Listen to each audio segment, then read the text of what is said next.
Bet, the daily gambling game show that takes betting seriously, but not much else. Get our favorite plays on the totals, sides, props, exotics, and futures to jump on now. So let's get it started with Jason and Ben. Let's get it started with Jason and Ben. Let's get it started with Jason and Ben. Subject some chemicals about the console failing on. Let's get it started with Jason and Ben. Let's get it started with Jason and Ben. Hey there, good morning, happy Sunday. Thank you guys as always for tuning in to WannaBet. I'm Jason, that's Ben. This is WannaBet. We do this basically every single day, and we're on it a little early this Sunday morning because we want to beat first pitch in the Peacock or Roku. I don't even know who it is, Beltway Ben, anymore. The 11:35 Sunday start. Is it Roku now? It's Roku, yeah, it's Roku. Yeah, it's Roku. And my guy Mitchell Parker's on the mound. I was going to be on this game. We circled it a while back. So we are coming to you a little early because we want to give you the chance to wager on everything we're wagering on and give you our very favorite bets in this moment. Again, as we do basically 7 days a week, year round. Beltway Ben, you kicked ass last night. I struggled. So you have the honors, man. How did it go last night? And tell us about your night for starters.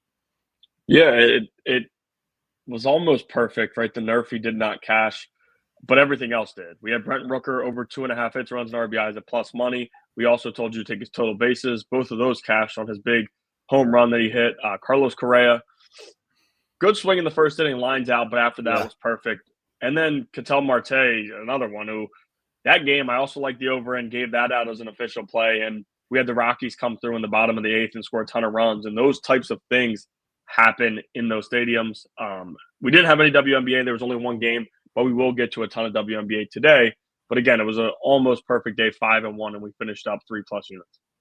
Excellent. Yeah, look, I was 1-1 in MLB. I did hit a Nerfy in the Super Discord, which you can sign up and get all of our picks in real time. Just you've got the QR code right there. So I went 1-1 in the NFL. Ravens cashed easy. Eagles, hey, hats off to Dylan Gabriel. I didn't think he'd play that well. And the Eagles rotating quarterbacks cost me a pick six, which basically cost me a chance with that game. And MLS right now, I got cold in the Leagues Cup, and it's carried over to MLS.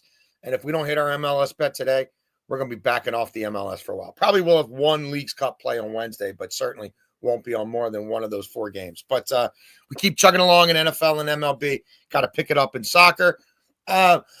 Excuse me. So that brings us to our favorite bets in this very moment.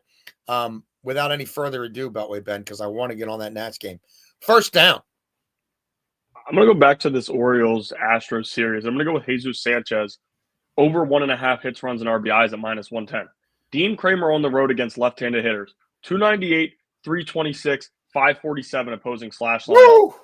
Sanchez got off to the perfect start in Houston, but he is hitless in 6 straight games. This is risky because if the Orioles bring in a left-handed pitcher, probably going to pinch hit for him. And Keegan Aiken's probably the only one available after last night. Yeah. But I do expect this lineup to get to Dean today. Another play, I did it yesterday with the over. Another play that I really like, Dean Kramer over 2.5 earned runs allowed. I would play that as well. You can get that at -110. But Jesus Sanchez for first down. We're going over 1.5 hits, runs, and RBIs. My first down bet, again, we are jumping on this Phillies-Nats game to give you guys time to get this wager in. If you are inclined to agree with me on this one. We fade Mitchell Parker a lot of different ways here. And we've had a lot of success in first 3-inning markets that I think, frankly, are underplayed and aren't always priced right. And that's where we're going here. And I'm fading both pitchers. Now, like Mitchell Parker, again, the Nats are 7-13 with him on the bump. An ERA around 6. His last 7 outings, he's got an ERA of 7.85. Beltway Ben, just 22 strikeouts to 13 walks in 36 2/3 innings in his last 7 starts. And Mitchell Parker gets pounded early. In his last 6 starts, Beltway Ben, in just the first 3 innings alone, 37 runs allowed. That's him. That's just him allowing over 6 runs himself on average in the first 3 innings over his last 6 starts. On the season, Mitchell Parker has an ERA of 7 in innings 1, 2, and 3 combined. Beltway Ben, in those first 3 innings, the league has an 890 OPS off of Mitchell Parker and a 378 WOBA. Aaron Nola for the Phillies. It's not your daddy's Aaron Nola. This Aaron Nola has really struggled, and he's been out a long time, and I like to fade pitchers when they've been out a long time. Nola had a 5 ERA in the first 3 innings of the 9 starts he did make. The Phillies can hit Parker pretty good. Haven't seen him this year. Phillies on the road against a lefty. I'm fine with that. And Nola, I'm not buying. So I wouldn't be shocked if this goes over in the first inning, to be honest with you. The Royals had no problems teeing off on Mitchell Parker 4 days ago. Second down, Beltway, Ben. Second down, we will get to the WNBA. We'll start here with Aaliyah Boston, over 7.5 rebounds. We have 2 plays on her for this. She's facing the Sun, who are allowing 36 rebounds per game over their last 5. It's the 3rd most in the WNBA. Boston is over this number in 9 of her last 11 games, and she also has a double-double in 6 of her last 11, which is why we are also playing Aaliyah Boston double-double at plus 220. I just think with this value, what you can get it at with what she's done in the past and how bad they need to win and they need her to play well. The Fever, they're not playing well right now. And honestly, like, they're not penciled into the playoffs. Like, No. This is a tight playoff run between teams like the Sparks going on a run, like I said, the Valks starting to turn things around after they're getting more and more comfortable playing without some of the girls they had injured. So I do like Aaliyah Boston to go over her rebounds at 7.5, and I would also play her double-double here at plus 220. I thought about. I got Meaty right here. I got Meaty right here. like some old Ric Flair, Hulk Hogan stuff. Oh no, I can't do it. I can't do it. I can't do it. I can't do it. I can't do it. I don't want to put a kibosh on it, and I'm feeling like my heater has turned a little bit here. So I'm gonna show some restraint there, Beltway, but I'm gonna leave your bet alone. I'm not gonna put none of my juju on it right now, as I watch Chelsea probably blow this freaking game for me here. Second down, we are going to MLS, maybe for the last time for a long time. If Vancouver can't do the job today against a struggling Houston Dynamo, then maybe I'm the problem. Thomas Mueller, German superstar, has joined the Whitecaps. Whitecaps are in great form. Whitecaps are one of the best teams in the West against one of the worst teams in the West. I also like this match, Beltway Ben. Vancouver on the money line, over 2.5 total goals. You can parlay that at plus 144. Whitecaps have already scored the 2nd most goals in the West without Thomas Mueller. Fewest goals conceded in the West. Vancouver 7-2-2 in their last 11 at home. They've been great at BC Place. We're looking at a Houston team that is winless in its last 5 with 2 draws and 3 losses. These teams just played on July 16th. Whitecaps beat their ass 3-0. Houston's allowed 2 goals or more, conceded 2 goals or more in 4 straight games. The Dynamo have allowed 18 goals against in their last 8 games overall. Vancouver has scored 3+ total goals in Vancouver matches. 9 of the last 11. Again, we're looking for 2.5 total goals. I think Vancouver is good for 2. I don't love both teams to score. Vancouver might be good for 3 here. I think they have an opportunity for a total beatdown. Houston probably gets one. It's not like Vancouver's airtight in the back. So we need an MLS win. Let's get an MLS win. Go Whitecaps. We'll see if Thomas Mueller features in this match at all. Either way, Brian White, Berhalter, they've got some kids in form there. Third down, Beltway Ben. Here we go with my favorite play of the day here. Logan Webb, over 18.5 outs recorded at minus 110. He's over this in 7 of his 13 home starts this season. He's got a 3.01 ERA at home compared to 3.7 on the road. 677 OPS against right-handed pitching on the road over the last month for the Rays. That ranks last among teams with at least 400 plate appearances. Of course, within the month, some teams are on a long homestand, so we don't qualify them in because it's just not even worth it. The numbers aren't true.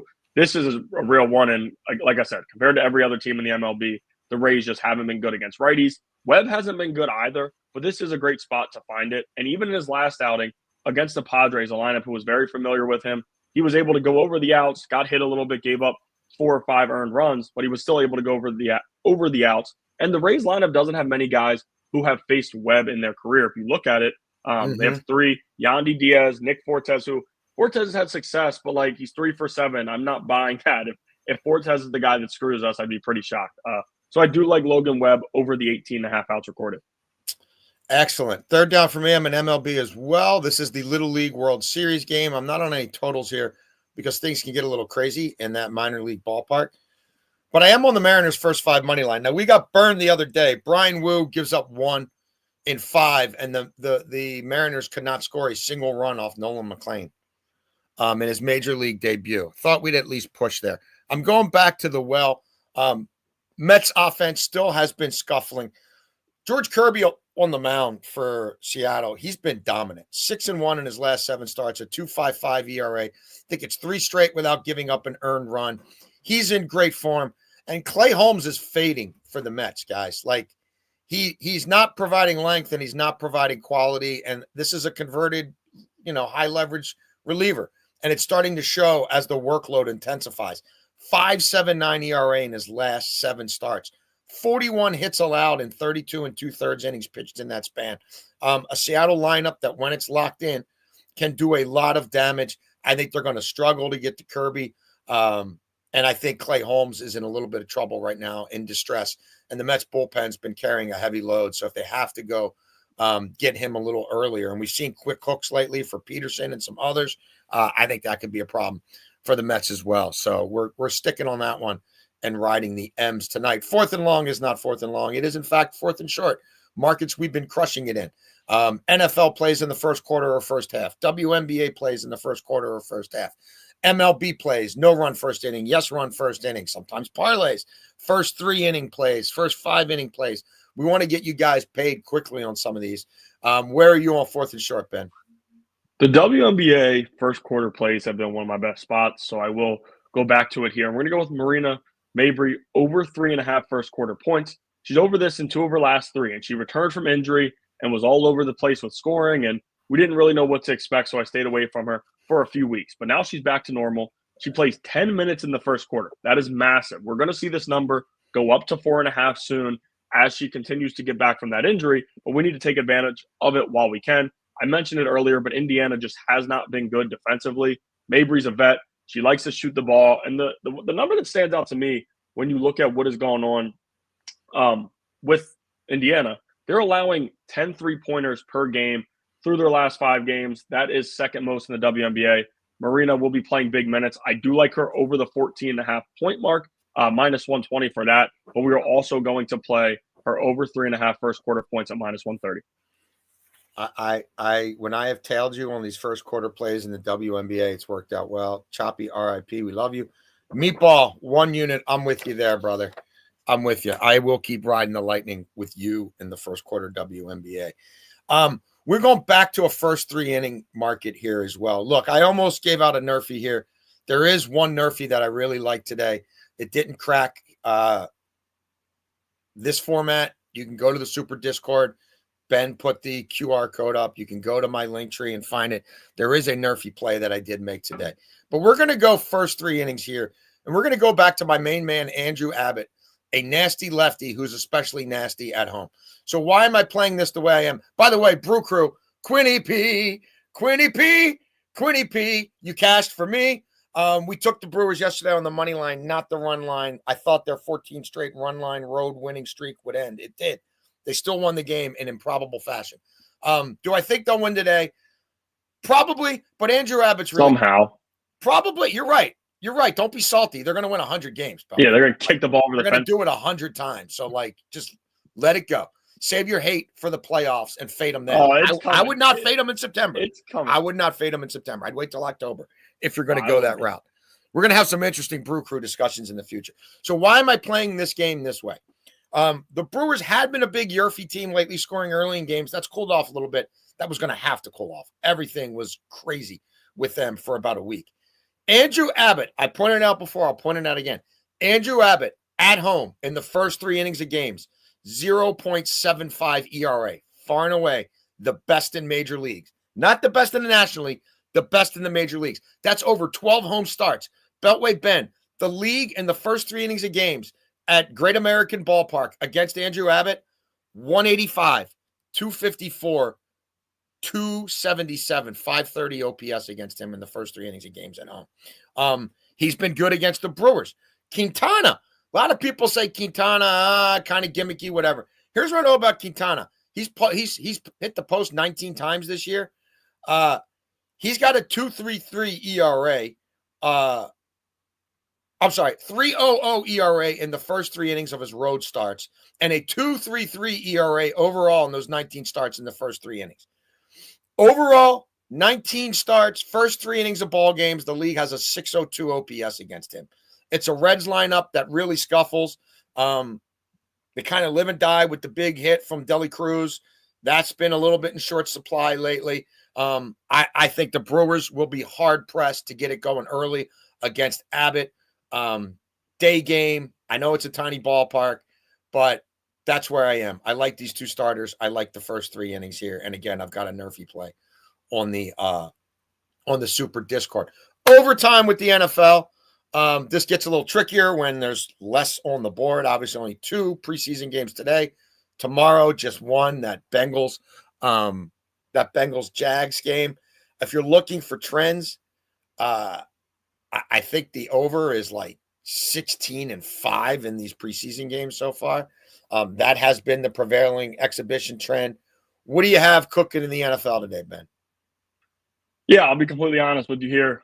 Looking through the games, did not like enough to force a play in the playoffs. Didn't want to give you guys a play that I was just guessing. So I did just go with an NFL future here that I really did like. And it's Dak Prescott over 30 or 30 plus touchdown passes, which is what we need. And it's plus 160.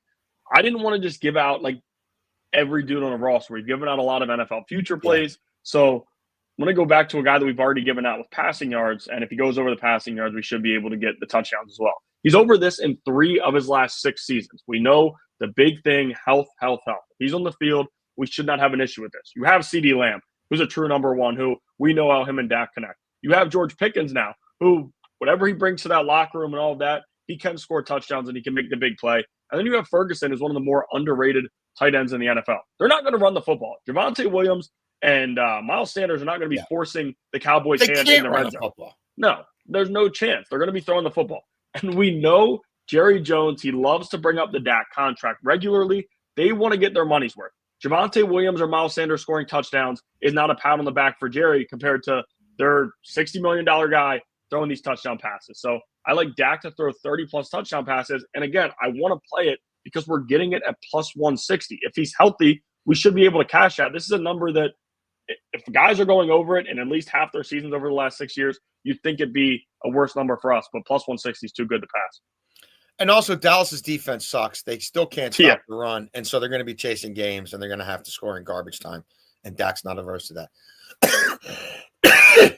Excuse me. I would be fading the Cowboys team totals and, like Ben's doing, riding garbage time offensive totals.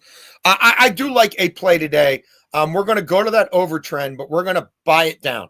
So in this Jacksonville-New Orleans game, we're going to get it down to 38.5, go over, and pay the price to do so. 2 rookie offensive-minded head coaches, 2 guys who are going to be linked to their quarterback, in the case of Jacksonville, quarterbacks plural, because that's still a nominal race in New Orleans. The Shuck kid impressed me against the Chargers last week. I think he'll get more of a run than Rattler in this game, and I think they're going to want to show a little something. Again, the overall trends have been over. Jacksonville's defense still stinks. They gave up 370 yards in the preseason opener. I don't buy New Orleans defensively either. I could see Cohen having an actual game plan and scheming some things up for Lawrence early in this game. So that's where I am. Do I think, do I think both these teams can get to 20 points? I do. And one of them might break through for more than that if we get some early scoring when these starters are involved. I think they want Trevor Lawrence to put some yardage up and some points up in the first quarter before they get him out of the game. I think this kid from Louisville, I don't necessarily buy him in the regular season, but I could see him doing some damage against the Jags' suspect defense as well. So we will ride that over trend. And again, if we get 20 out of both teams, we're there. even whatever, 21-17, something like that. We're right on the cusp. So let's do that. Let's do that, Jags. Let's do that, Liam Cohen. Let's do that, Callahan. Or not Callahan. Kellen Moore. So that's where we are. Tomorrow's going to be a little different. I will be on a train up to Boston to take my kids to see our Orioles play the Red Sox for a couple days at Fenway Park. So if you ever tried to do anything on an Amtrak train involving Wi-Fi, good luck with that. So it's going to be Beltway Ben and Eric Casillas tomorrow. I will send my plays in for the show. Ben and I will do it on Tuesday. Wednesday, I'm going to be on a train all day coming back. We won't have a show Wednesday. We'll get to our PLL Premier Lacrosse League picks on Thursday. We'll do overtime with the PLL on Thursday. We want to get you guys our picks as the quarterfinals get going this weekend. We got a lot going on, though. Leagues Cup, again, returns on Wednesday. We've got WNBA. We've got MLB. We've got the final NFL preseason games. The English Premiership has kicked off.